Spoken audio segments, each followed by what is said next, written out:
Graça e paz a todos, devocional por William MacDonald, um dia de cada vez. Gálatas 5:22. O fruto do Espírito é alegria.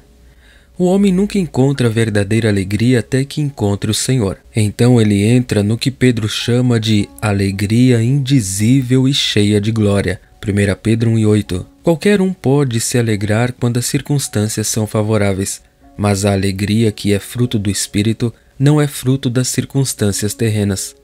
Ela brota de nosso relacionamento com o Senhor e das preciosas promessas que Ele nos deu. Cristo teria que ser destronado antes que a igreja pudesse ser finalmente roubada de sua alegria. A alegria cristã pode coexistir com o sofrimento. Paulo casa os dois quando fala de toda paciência e longanimidade com alegria. Colossenses 1:11. Os santos tessalonicenses receberam a palavra em muita tribulação, com gozo do Espírito Santo. 1 Tessalonicenses 1:6. Os santos sofredores ao longo dos séculos testificaram como o Senhor lhes deu canções durante a noite. A alegria pode coexistir com a tristeza. O crente pode ficar ao lado do túmulo de um ente querido, derramar lágrimas de tristeza pela perda, mas regozijar-se ao saber que o ente querido está na presença do Senhor. Mas a alegria não pode coexistir com o pecado. Sempre que um cristão peca, ele perde sua canção. Quando ele confessa e abandona esse pecado, a alegria de sua salvação é restaurada. O Senhor Jesus disse a seus discípulos que se alegrassem quando fossem injuriados, perseguidos e falsamente acusados. Mateus 5:11 e 12. E eles fizeram. Não muitos anos depois, lemos sobre eles deixando o tribunal, regozijando-se por terem sido considerados dignos de sofrer afronta pelo nome dele. Atos 5:41. Nossa alegria aumenta à medida que crescemos no conhecimento do Senhor.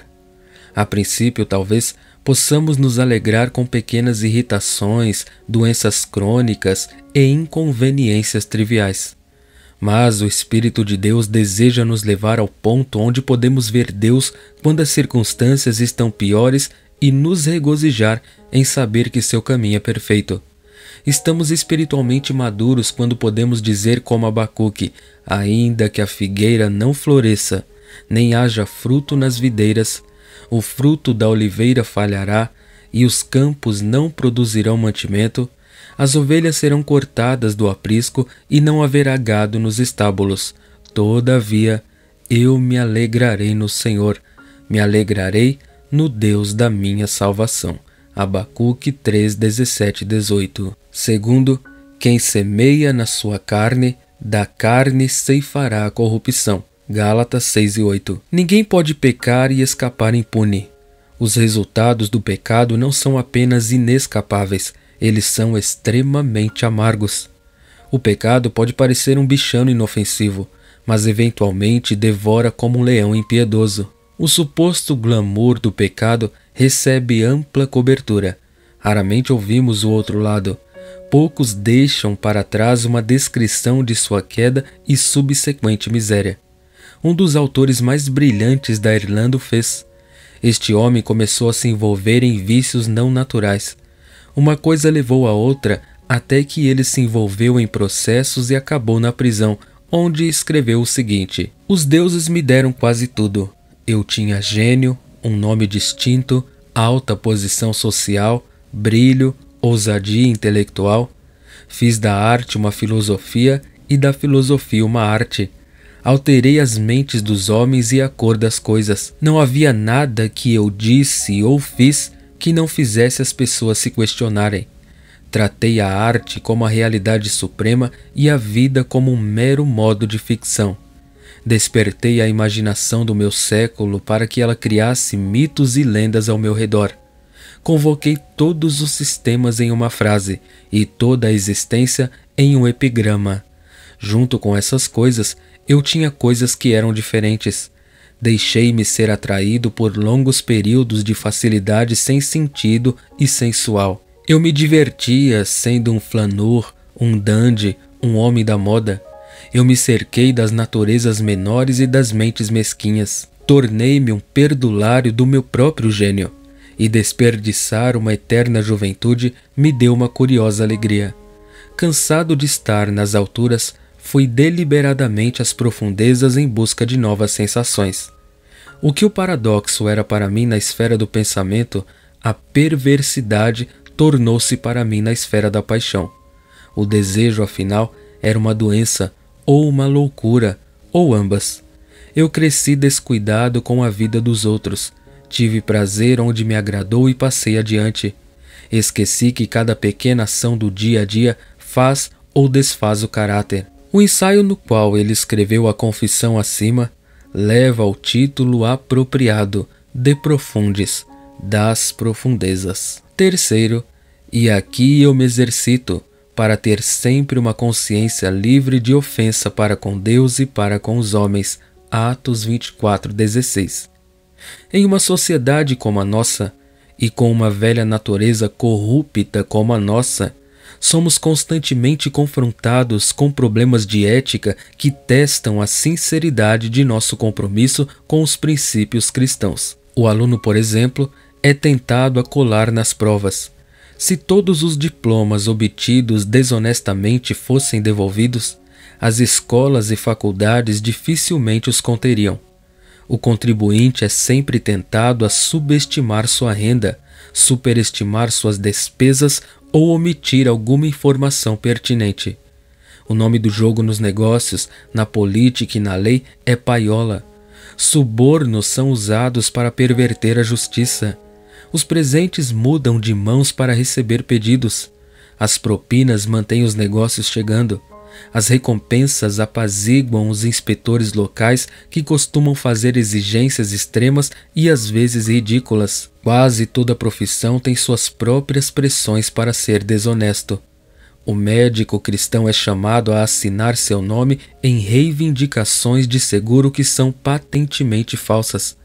O advogado deve decidir se defenderá um criminoso que ele sabe ser culpado ou lidará com um caso de divórcio que ambas as partes são cristãs. O revendedor de carros usados trava uma batalha para saber se deve ajustar o odômetro para mostrar uma quilometragem menor.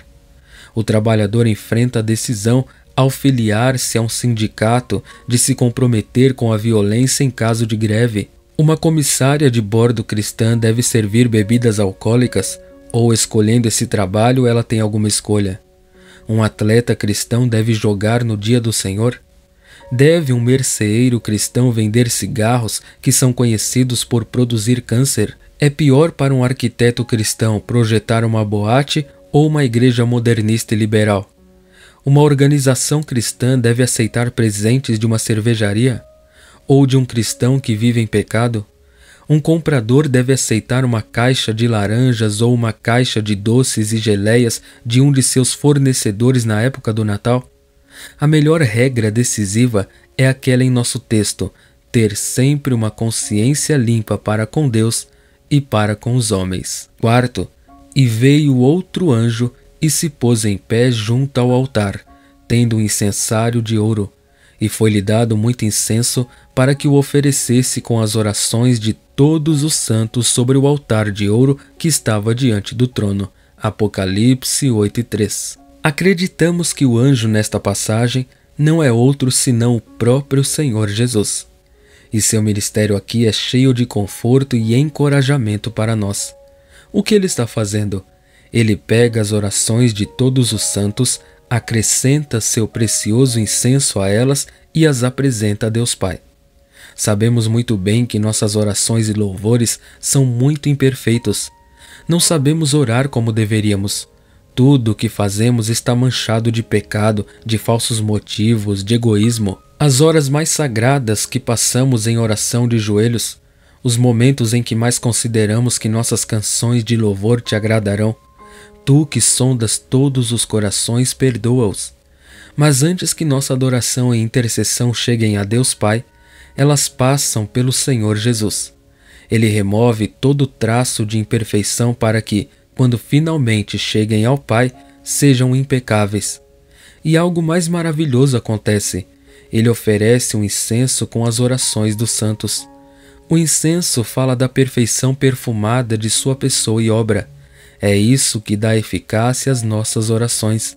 Que encorajamento isso deveria ser para nós! Estamos todos muito conscientes de como nos atrapalhamos na oração. Abatemos as regras da gramática, nos expressamos de forma deselegante e dizemos coisas que são absurdos doutrinários. Mas isso não precisa nos desencorajar de orar. Temos um grande sumo sacerdote que edita e purifica todas as nossas comunicações com o Pai. Mary Bowley captou a verdade em forma poética quando escreveu: muito incenso está subindo diante do trono eterno. Deus graciosamente está se curvando para ouvir cada gemido fraco. A todas as nossas orações e louvores, Cristo acrescenta seu doce perfume e amor, e o incensário eleva esses odores para Deus. Amém.